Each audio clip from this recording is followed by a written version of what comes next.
Thank you very much for joining us for Talk with Toni.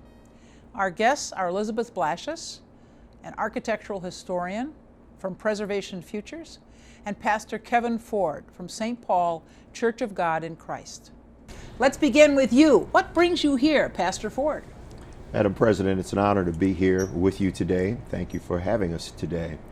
We're here today to talk about Chicago's oldest house, more commonly referred to as the Old House. My family, St. Paul Church of God in Christ, owned the house from 1941 until it was sold in 1977 to the city of Chicago.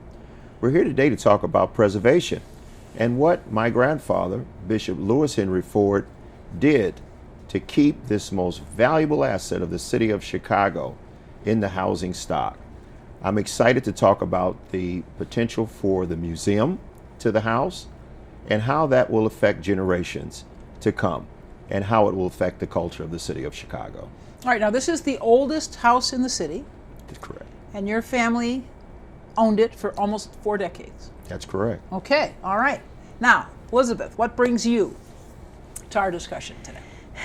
One of my first jobs out of college was working for the Department of Cultural Affairs and Special Events at Chicago's oldest house, the Henry B. Clark House. Okay. And my job on that project was to work with DCASE and the museum inside the house to rewrite the volunteer manual for the house. So the house is currently interpreted to share this history of 1830s through 1850s Chicago, so how folks in the upper middle class of Chicago would live there. At that point, the Clark House would have been surrounded by prairie. Chicago was a very new city.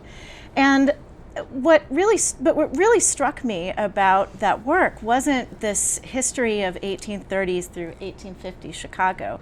It was this 20th century history out of the Clark House, of Bishop Ford and the St. Paul Church of God in Christ and their care of the house through redlining, urban renewal, all of these sort of harmful planning actions that could have just obliterated the house from Chicago history. But instead we have this story, this remarkable story of Bishop Ford purchasing the house in 1941, advocating for its historic status way before any landmarks laws or national historic preservation acts. So we have this case of a grassroots preservation action happening in Chicago in the 1940s. And Bishop Ford and the St. Paul Church of God in Christ cared for this house for almost 4 decades. They used specialized African American labor to do all of the maintenance on the house.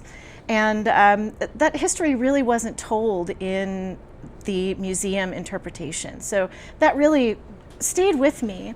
I'm also a writer, and last year I had an opportunity to write a piece for Block Club Chicago, and I knew the first thing that I needed to write about was Bishop Lewis Henry Ford and Chicago's oldest house. And through the research and meeting Pastor Ford and going to the church, and it was obvious to me that the history that wasn't being told at the Clark House Museum was right there at the St. Paul Church of God in Christ at 45th and Wabash. It was on the walls, it was in the soul of the church, and it was just right there, but that history wasn't being told in the house. So it became very apparent very quickly that it wasn't going to be enough for me to write about the house and just sort of point to this obfuscation.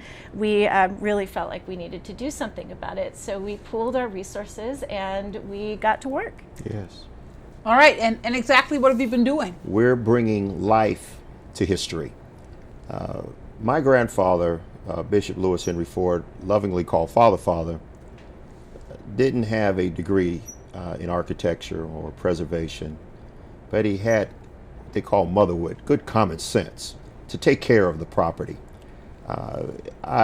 Growing up in that house, I watched the care that was given that house, the cleanliness of it, maintaining the lawns, the manicuring, and making sure that it was an asset and carried the church's name well.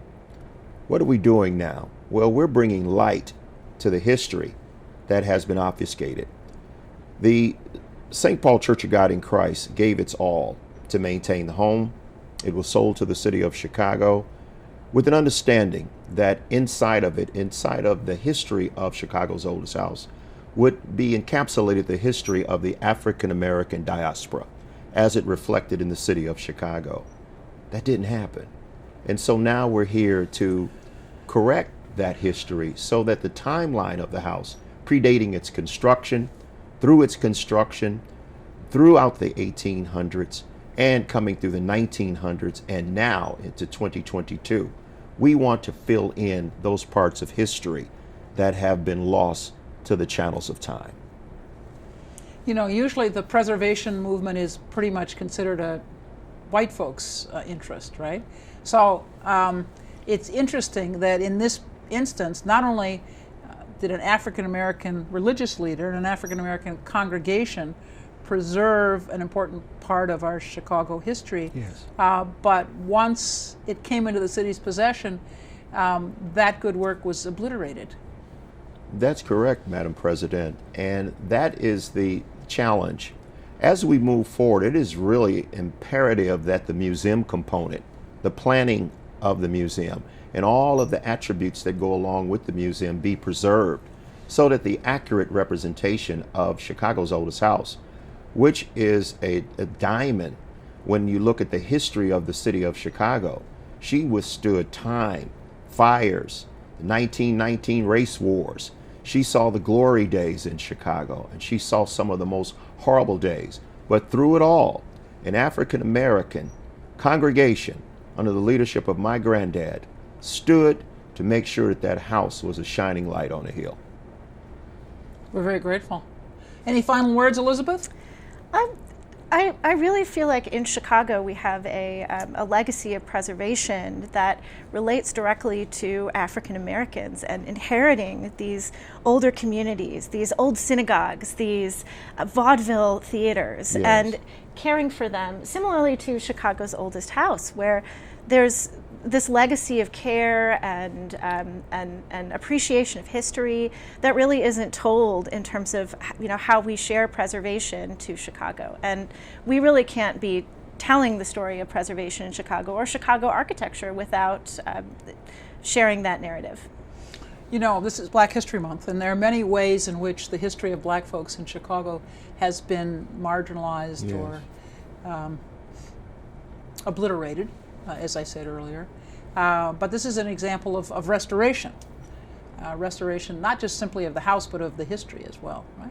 What about you, Pastor? What would you like to be your last words in our session? My last words, Madam President, is as we look at the city of Chicago, it's imperative that we look at the county of Cook, because the county of Cook has historic landmarks throughout the breadth of Cook County.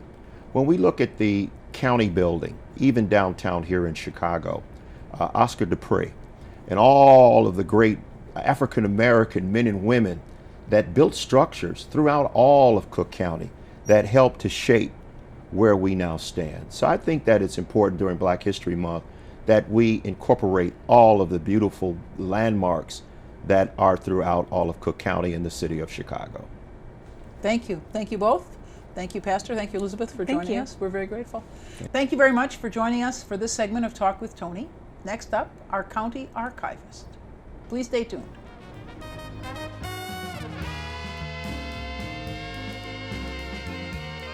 Thank you for rejoining us for Talk with Toni. My next guest is Skyla Hearn. Skyla is our county archivist. Okay, now we're going to begin by telling the audience kind of who you are. Let's begin there and then talk about preservation, and then we'll take some examples of things we're preserving. How's Okay, fantastic. Well, thank you very much for having me here, President Preckwinkle. This is an honor to be here with you, of course. So again, my name is Skyla, and I am I like to say a daughter of the South and brought to the North. My family is originally from Mississippi, and they moved here as a part of the Great Migration. And my parents bought a home on 44th and Vincennes. So In the Great Fourth Ward, I might point out. Yes, exactly. Raised in Bronzeville, and then we went further south. Now I'm north, so I like to say I'm all Chicago. And I work with multiple groups throughout Cook County. So really, I can say I'm all county. My background includes mass comm and media arts with a focus on photography and cinematography, Black American studies, and then I moved on to earn my degree in library and information science with a specialization in special collections, which has led me here. So I have been an archivist for 16 years approximately. And the majority of the work that I've done in the archives has been centered on the Black community, collections with representation of the Black experience, as well as, mainstream, historically representative information and materials as well. My background includes the academy, public, private institutions, so UIC, Shorefront Legacy Center, the History Makers, Chicago Public Library, Harsh Research Collection, and the list goes on. And I think it's important to highlight that simply because a lot of historically rich materials directly related to the Black experience, with the focus here in Chicago and Cook County, but also including the Black diaspora, exists in a lot of these spaces. And we are definitely at a place where people are not aware of just how much information there is about the Black experience. And so that's a little bit about my background. The very proud, of course, in addition to my vocation, is that, I have a beautiful family. And again, I stand on the shoulders of my predecessors, and of my family, of course. This is very much a Chicago story.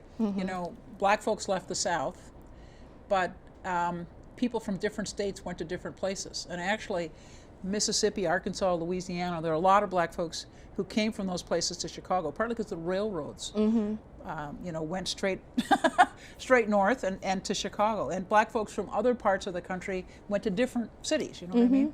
So there's still, I know there's still like county groups from various southern states that get together in the summer in Chicago in our parks and kind of celebrate their county roots in some place like Mississippi or Arkansas or whatever, right? And I'm definitely looking forward to participating more in those events and learning a lot more. I've only been with the county since June of 2020, but my world in terms of understanding government and politics and the communities that exist throughout our 134 municipalities is just starting to open up for me. So I'm definitely looking forward to attending those events and, of course, to documenting and preserving them where they'll be able to live in our archives. All right, now, I was talking earlier about conservation and you corrected me, you said it's preservation. So what do archivists do? So at the very center of what we do, our tenets are focused on documenting. Well, first we have to collect. Yeah. So we collect, we document, we arrange and describe these materials. We preserve them, we manage them, we make them accessible to the public, and that involves engagement.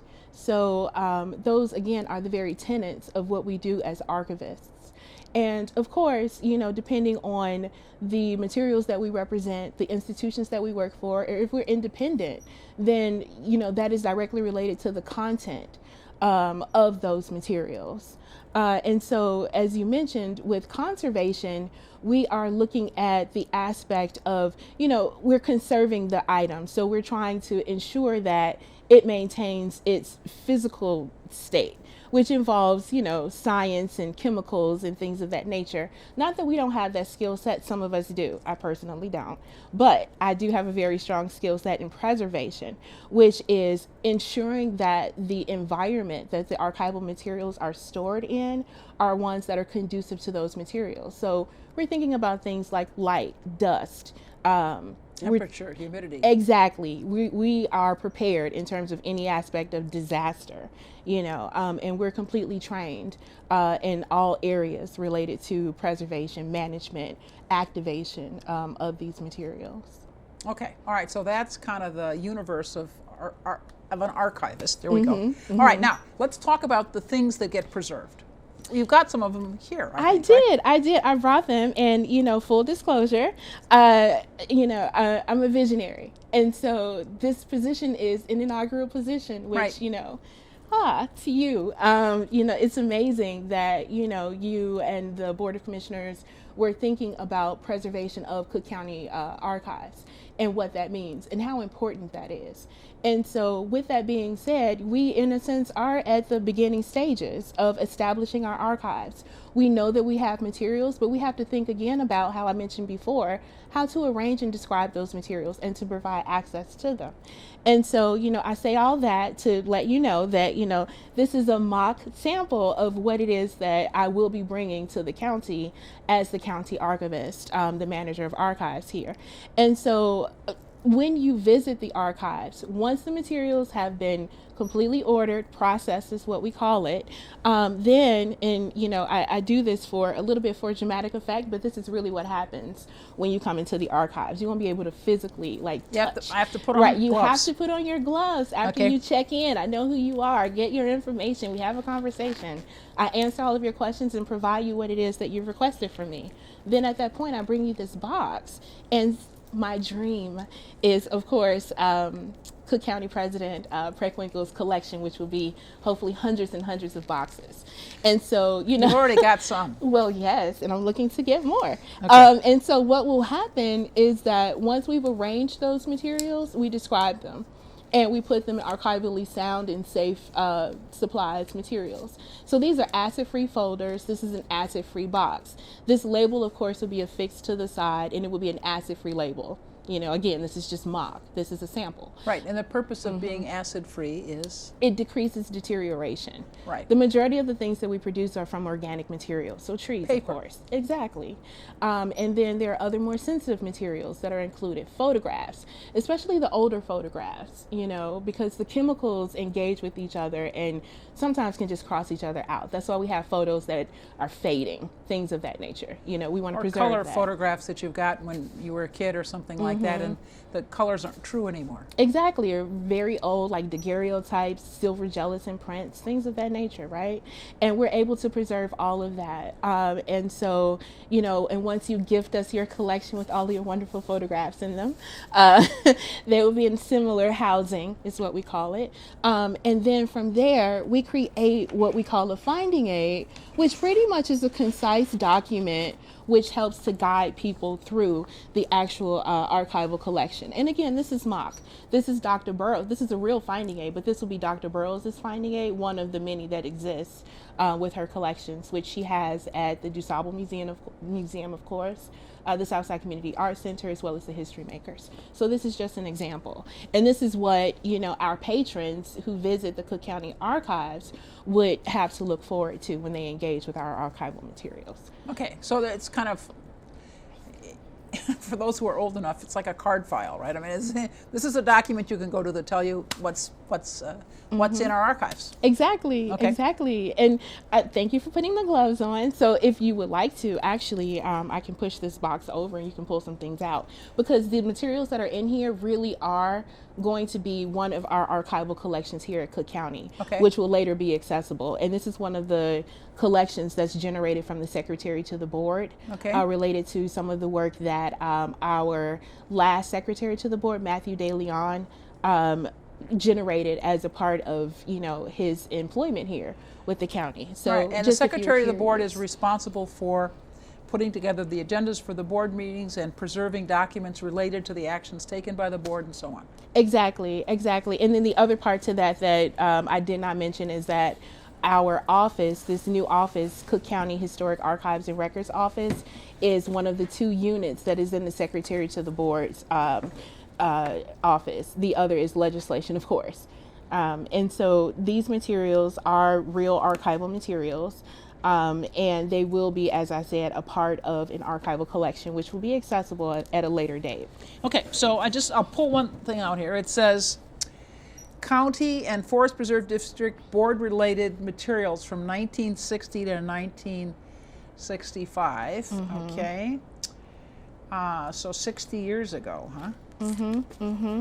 And we are approaching, about 9 years, 8.5 years, our 200th The anniversary. Exactly. And so, again, the materials that we have will be reflective of this vast history, that we have as a county. And this, again, is a part of what's been generated by our department. the secretary to the board. And then there are a few other things in here in terms of format, just so you would have an idea. Some things closer to the front, which are a little bit older. Again, archivists believe in accessibility and availability and providing access to materials. So unless they're completely deteriorated, we would then be able to provide access to these provided materials. you wore your gloves and were careful, you could have access to this. Exactly. To conduct says- your research, support your curiosity, all of those things. All right, this is a statistical report from the clerk of the court for 1961. And so right now we're in the process again of arranging, describing these materials. And so, there are, and sometimes will be materials within collections that are restricted. And we'll have to then discuss the level of access of those materials. And of course we would allow our public to know that, this particular part of this collection is inaccessible and these are the reasons why. Okay, so a court case, for example, where the results of the case are closed or whatever. I don't know what the exact term is, but yeah. Exactly. And the other part I think is of significance is that our department, of course, which is archives, and I'm the manager of archives, archivist here, but we're working very closely with our records management administrator, Danina Norton, because the purpose of that department is retention. We think about, and according to our law, there are things that we do have to dispose of, but then there are things here on my end that we're looking to preserve. So we have to work together to determine, of course, the historical significance of the materials as well as the longevity, if it should be so, according to the law of what is preserved and then again, what is disposed of. Okay, so as archivist, you're the arbiter of what gets preserved and what doesn't. Quite powerful, right? I started to say that's a lot of responsibility. It is. What are historians going to want to see 50 years from now, That's so hard to say, but like in this moment, 2022, and where we are at this juncture in history, I think that a lot of historians will really be interested to see that intersection, like, what caused the shift. Because what I like to say right now with what we're dealing with as a society and as a world is kind of like a flushing out, if you will. Like there is nothing right now that is not addressed in terms of what is happening in our social structure, in terms of police brutality, in terms of inequity, in terms of how history is being taught. Here in the United States, there are roughly 13 to 15 states where, we're not allowed to teach history. Like we have to directly confront these problems that exist in our society. And that's what archives helps to do.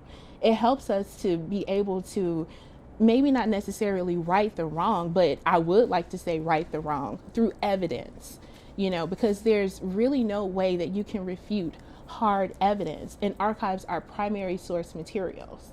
This actually happened. This is how it happened. This is where it happened. These were the people that were involved. You can't argue with that. And I think that those are the things that historians are going to be looking to, that they'll want to discuss, that they'll want to publish. These are the important things, right? The edification of our world exists in archives. So for those who aren't historians, help us out with the difference between primary and secondary sources. So primary sources are ones that are typically not duplicated. You have to go to the source. And oftentimes we think about papers, but I also think about the Black community and other communities of color and how griots are very prevalent in our community. So and griots are storytellers. They are the holders, the keepers of our legacy, the ones who pass down these important and significant stories of our existence. And all the time, especially when you're not of an affluent group, right? We don't have the resources to document those things through paper. To write books, right, exactly. And we all know, again, the power in the stories. And so oral histories are equally important as, paper documents and things of that nature. I'm very grateful that you came today to talk about yourself and your work. If folks have interesting materials that they think the county might be interested in, what should they do? They should contact us. Again, and thank you for asking that question. They should definitely contact us because what I am attempting to do, well, not attempting, but what I will do is establish this county archive, which of course represents Cook County government and the contributions of Cook County government over the years since our establishment. But also what I would like to do is document the contributions of Cook County community.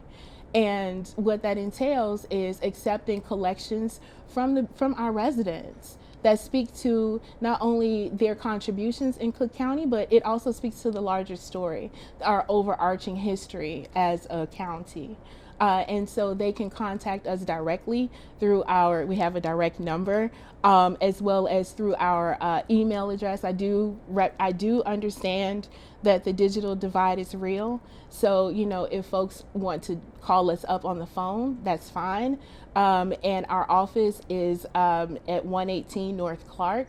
I would prefer appointments, but I never give a hard no. So if people do come to see us at our office, I'll be more than open to engaging and speaking with them about their collections. Fortunately, we have received a couple of community collections already, and I was recently connected with, I feel like it's a double win because, and forgive me right now, I'm just a little nervous, but she was a Cook County judge as well as Cook County, of course, resident with many contributions and has since passed away, but her niece reached out to a good friend of mine who reached out to me like, I think this is right up your alley. And I'm like, this is amazing because we have a resident as well as, this person who served Cook County government as well. So that collection, of course, represents both entities that I'm working to build for our archive. All right, Skyla, thank you for bringing us some primary sources.